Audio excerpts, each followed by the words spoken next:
রাজনীতিতে আসা নতুন বন্ধুরা একটা নতুন প্রস্তাব করেছেন, কিন্তু রাজনীতির অভিধানে যেটা আমরা পলিটিক্যাল গ্রামার এবং পলিটিক্যাল ডিকশনারি বলি সেখানে ওই রকম কোনো শব্দাবলী নেই।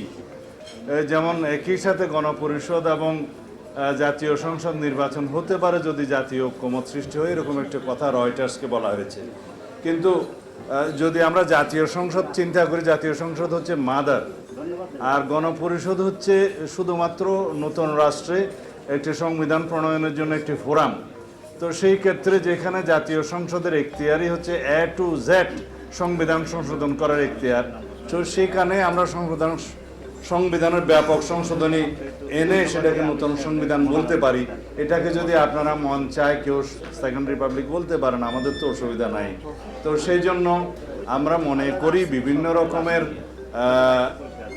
যে শব্দাবলী এবং যে সংজ্ঞা রাজনৈতিক অভিধানে নাই, সেগুলোর অসংলগ্ন প্রয়োগের মাধ্যমে আমরা যেন ধর্মজাল সৃষ্টি না করি। আমাদের কথা পরিষ্কার, এখানে কোনো জাতীয় ঐক্যমত এই বিষয়ে হয়তো হবে না।